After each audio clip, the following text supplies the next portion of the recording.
Avez-vous été assez attentif? Lorsque le PSG remportait sa première Ligue des Champions, lorsque l'Argentine éteignait nos rêves de 3ème étoile, à chaque week-end de Grand Prix, à chaque rencontre de Ligue 1, vous ne les avez peut-être pas remarqués, mais ils étaient là. D'aussi loin que je me souvienne, le sport a toujours été sponsorisé par la malbouffe. Sur des maillots, des pancartes, à la mi-temps, ces marques sont partout, tout le temps, à tel point que l'on ne se demande même plus si elles sont à leur place. La consommation de soda et de fast-food augmente les risques de surpoids, de diabète ou d'hypertension. Et pourtant, ces produits accompagnent tous les plus grands événements sportifs de la planète. Dans le sport professionnel, c'est le poison qui paye pour l'antidote. Et on va essayer de comprendre pourquoi.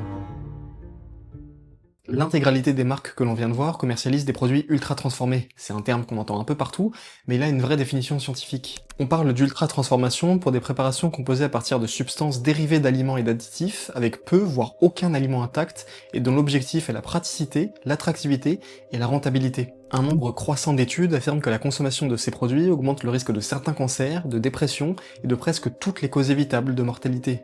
Mais aujourd'hui, ils sont mis en lumière chaque semaine devant des millions de téléspectateurs. Après Uber Eats, la Ligue 1 s'est associée à McDonald's, l'équipe de France de foot est sous contrat avec KFC, la Champions League avec Lay's, la Coupe du Monde et les Jeux Olympiques avec Coca-Cola, la NBA avec Pepsi. C'est bien simple, au sommet du classement des entreprises avec le plus de contrats de sponsoring dans le sport, vous ne trouvez pas Nike ou Adidas, mais le groupe Coca-Cola avec 938 engagements, suivi de près par Pepsi et par McDonald's, quelques places plus loin. Les montants de ces contrats ne sont pas toujours publics, mais on sait par exemple que McDonald's verse 30 millions d'euros par an à la Ligue 1 pour y apposer son nom, et les sommes sont bien plus élevées pour des compétitions comme la Ligue des Champions ou la Coupe du Monde. La première motivation de ces investissements est limpide, la visibilité. Encore aujourd'hui, le sport est une vitrine publicitaire sans équivalent. En 2024, 5 milliards de spectateurs ont suivi les Jeux Olympiques de Paris. Pour que vous compreniez bien, cela veut dire que 84% des personnes sur Terre en mesure de suivre les épreuves ont allumé leur télé pour regarder les jeux. A priori, c'est le rêve de n'importe quel annonceur, mais cette visibilité, aussi massive soit-elle, n'est pas automatiquement une bonne nouvelle. Votre patron, votre voisin, votre grand-mère, tout le monde regarde les Jeux Olympiques, et en fait, il y a assez peu de marques dont ces 3 personnes peuvent être clients. Garmin par exemple ne sponsorise pas les Jeux Olympiques parce que leurs produits sont destinés à des sportifs assidus, principalement dans des disciplines d'endurance, soit un tout petit segment d'audience. McDonald's, à l'inverse, s'adresse à la terre entière. Peu importe l'âge que vous avez, l'endroit où vous habitez, ce logo vous est familier. On peut évidemment le déplorer, mais les fabricants de junk food comptent parmi les marques les plus universelles de notre époque. Le sport est le seul média en mesure de leur offrir une caisse de résonance à la hauteur de leurs ambitions, et celle-ci ne se limite pas à acheter du temps de cerveau disponible. Lorsque vous demandez aux responsables de ces entreprises ce qui les motive à investir autant, ils vous parleront de leurs valeurs et d'à quel point ils se sentent proches des messages véhiculés par le sport. Et c'est vrai, mais pas dans le sens qu'on imagine. Faire apparaître son logo au bord de la pelouse ou sur un panneau publicitaire en conférence de presse, c'est ce qu'on appelle une campagne de notoriété. L'objectif n'est pas directement de vous faire acheter le produit en question, mais de vous familiariser avec la marque pour qu'elle entre progressivement dans votre esprit. Bon, dit comme ça on dirait une technique obscure de manipulation, mais ça joue sur ce que l'on appelle le biais de simple exposition. Plus nous sommes exposés de manière répétée à une idée ou à une marque, plus nous sommes susceptibles d'y adhérer. Le simple fait de voir le logo de McDonald's chaque week-end sur les pelouses de Ligue 1 suffit à modifier la perception que vous avez de leurs produits. Toutes les entreprises le font, et la stratégie n'a rien de foncièrement malsaine, mais lorsqu'un fast-food ou une marque de soda s'associe à une compétition sportive, vous comprenez bien que c'est un peu différent. Parce qu'en récupérant l'immense visibilité du sport, ces marques récupèrent aussi un peu de son aura, et des valeurs positives qu'on y associe. Plus vous voyez un logo lors d'un moment chargé en émotions, comme un match important, plus votre cerveau associe la marque à ce que vous avez ressenti. Pepsi n'est en rien responsable de la démonstration du PSG en finale de Ligue des Champions, mais désormais, ce panneau publicitaire sera inconsciemment associé aux plus beaux souvenirs de millions de supporters parisiens. Ce phénomène est observé depuis une vingtaine d'années, et les études s'accordent à dire que si vous avez une image positive d'un événement, celle-ci se transfère aux sponsors qui l'accompagnent. Et malgré toutes les critiques que l'on entend sur la FIFA, le comité olympique ou toutes les autres instances qui pilotent le sport professionnel, les grands événements sportifs restent incroyablement populaires. Lors d'une étude menée après les Jeux de Paris, 3 personnes sur 4 estimaient que le CIO contribuait à bâtir un monde meilleur grâce au sport. Et ce que votre cerveau retiendra, c'est qu'ils accomplissent tout ça avec la présence de Coca-Cola en toile de fond. Alors vous pouvez considérer que vous êtes plus malin que ça, que la publicité n'a pas d'impact sur vous et que vous ne faites même pas attention aux marques qui accompagnent vos compétitions favorites.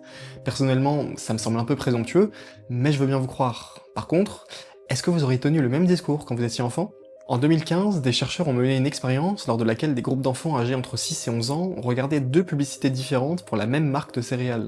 La première publicité était relativement classique, tandis que la seconde présentait le produit dans un contexte sportif, par exemple en faisant intervenir un athlète célèbre, ou en mettant en scène des enfants jouant au foot après avoir mangé un bol de céréales. Et bien qu'il s'agisse exactement du même produit, les enfants exposés à la publicité intégrant un message sportif étaient plus nombreux à juger les céréales bonnes pour la santé et à avoir envie d'en manger. Cette étude, parmi tant d'autres, révèle que les enfants sont particulièrement sensibles à ce que l'on appelle l'effet de halo, un biais cognitif qui conduit à attribuer un ensemble de qualités à une personne ou à un produit sur la base d'une seule caractéristique favorable. Autrement dit, un jeune supporter de l'équipe de France aura une meilleure image de KFC et sera plus tenté de demander à ses parents de l'y emmener, pour la simple raison que ses joueurs préférés en font la publicité. Pour limiter cela, de plus en plus de pays, dont la France ne fait d'ailleurs pas partie, interdisent ou limitent les publicités pour les fast-foods ou les sodas à la télé. C'est par exemple le cas au Royaume-Uni, où aucune marque de malbouffe ne peut diffuser de publicité avant 21h. L'intention est noble, mais elle n'empêche en rien ces mêmes marques de sponsoriser des événements sportifs qui sont massivement suivis par les plus jeunes. Un enfant britannique ne verra peut-être pas de publicité Coca-Cola le matin en regardant ses dessins animés, mais en revanche, il en verra une en regardant le match de son club de Première Ligue, car l'entreprise est l'un des partenaires majoritaires du championnat anglais. La même publicité peut être interdite à la mi-temps du match de 15h et diffusée en boucle pendant 90 minutes sur les panneaux publicitaires au bord du terrain. Les industriels ne peuvent pas l'avouer ouvertement, mais investir dans le sport leur permet également de contourner des réglementations de plus en plus nombreuses qui les empêchent d'entrer dans la tête de leurs clients de demain. Parce que les préférences de marque que l'on forme jeune ont tendance à perdurer à l'âge adulte. Et d'ailleurs, dans l'exemple britannique, certaines marques vont beaucoup plus loin pour séduire les enfants, comme McDonald's, qui organise chaque été des stages d'initiation au foot totalement gratuits à destination des 5-11 ans. Je suis convaincu que ces stages sont très bien organisés et que les enfants y passent un excellent moment. Mais est-ce que l'intention de McDonald's, c'est vraiment de repérer des futures stars du foot, ou même de donner le goût de l'activité physique aux enfants? Bah évidemment que non, c'est pas leur métier, et McDonald's n'est pas un organisme de charité. S'ils sont prêts à organiser ces stages gratuitement, c'est qu'ils espèrent que par effet d'association, le fait d'avoir découvert le football grâce à eux donne aux enfants une image plus positive et plus saine de la marque. Il y aurait beaucoup à dire sur l'éthique de ces stratégies qui ciblent les enfants, mais si elles perdurent, c'est parce qu'elles arrangent un peu tout le monde. On peut faire énormément de reproches à Coca-Cola ou McDonald's, mais ce sont des entreprises, pas des réseaux mafieux. Personne ne contraint la NBA, la Ligue 1 ou le Comité Olympique à signer de contrats avec les industriels de la malbouffe. Mais ils le font quand même. Parce que ces compétitions ont toutes une même ambition démesurée qui ne peut se réaliser qu'avec des moyens financiers colossaux. En 1988, les Jeux Olympiques comptaient 237 épreuves, en 2024, c'était 329.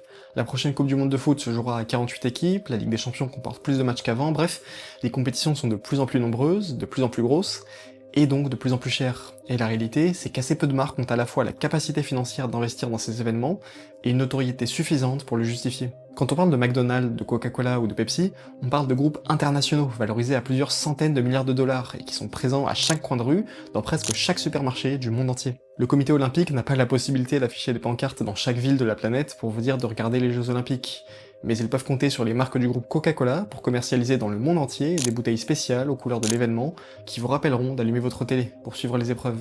Le sport a au moins autant besoin de l'industrie de la malbouffe que l'inverse, parce que tout son écosystème ne tient debout que grâce aux sponsors et à la publicité. Ce sont les sponsors qui font vivre les clubs et les championnats, et ce sont encore eux qui motivent les chaînes télé à investir des montants astronomiques pour diffuser les plus grandes compétitions, car elles espèrent rentabiliser cet investissement via la publicité. Les industriels ont besoin d'être vus sous un meilleur jour, les organisateurs ont besoin de finances et de relais de communication, et le public observe le tout sans vraiment comprendre ce qu'il se passe sous ses yeux. Et en fait, c'est peut-être ça qui me surprend le plus dans toute l'histoire. Pas que la junk food essaye de redorer son image ou que la FIFA soit obsédée par l'argent, mais que tout le monde prête ce deal pour acquis. L'industrie de la malbouffe a infiltré le sport depuis tellement longtemps que plus personne n'imagine que l'on puisse faire autrement. Culturellement, c'est devenu normal de commander un maxi best-of pour regarder un match ou de voir un athlète faire de la pub pour un produit qu'il a sans doute banni de son alimentation depuis des années.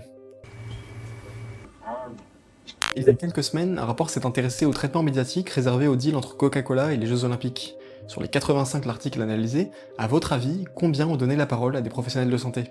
À peine 1%. Le plus gros vendeur de sucre liquide de la planète dépense entre 100 et 200 millions par an pour être le partenaire majoritaire de la plus grande célébration sportive de notre époque, et à peine 1% des articles à ce sujet s'interrogent sur les conséquences sanitaires. D'après ce rapport, le partenariat était abordé avec une tonalité positive dans 78% des articles, et lorsqu'une source externe était citée, il s'agissait en général d'un représentant de Coca-Cola. Et c'est peut-être ça la plus belle réussite de l'industrie de la junk food, se fondre dans le décor d'un milieu où elle n'est a priori pas la bienvenue. Lorsque McDonald's est devenu le sponsor officiel de la Ligue 1, Vincent Labrune, le président de la LFP, saluait l'union de deux univers inséparables. Mais le sont-ils vraiment? Les enjeux économiques sont-ils vraiment trop forts au point que la seule manière de garantir la pérennité du sport soit de s'allier avec ce qu'elle devrait combattre? Très honnêtement, je suis pas en mesure de donner une réponse catégorique, mais je pense qu'on est en droit d'attendre que les dirigeants du sport professionnel joignent enfin le geste à la parole. C'est très bien de dire que les JO ou la Coupe du Monde ont pour mission de rendre le monde meilleur, et de véhiculer de belles valeurs. Mais comment prendre cette ambition au sérieux alors qu'elle est portée par ceux qui incarnent tout l'inverse? Je sais que la situation est infiniment plus complexe que ce que l'on peut en dire en une dizaine de minutes, et que c'est plus simple de dénoncer que de proposer des solutions. Mais ça tombe bien, parce qu'il se pourrait que la solution, on l'ait déjà trouvée il y a une vingtaine d'années. En 2003, l'Union Européenne a interdit aux marques de tabac de faire de la publicité ou d'investir dans le sponsoring, que ce soit dans le sport ou ailleurs. C'est entre autres pour cette raison que vous ne voyez plus le logo de Marlboro en Formule 1, alors que la marque était un sponsor historique de Ferrari. Et bien peut-être qu'aujourd'hui, il est temps d'arrêter de considérer que McDonald's ou Coca-Cola sont des marques comme les autres, parce que dans un monde où l'on s'attend à ce qu'un enfant sur 3 soit obèse ou en surpoids d'ici 25 ans, l'industrie du sport a un rôle d'exemple à tenir, et ça demande un minimum de cohérence.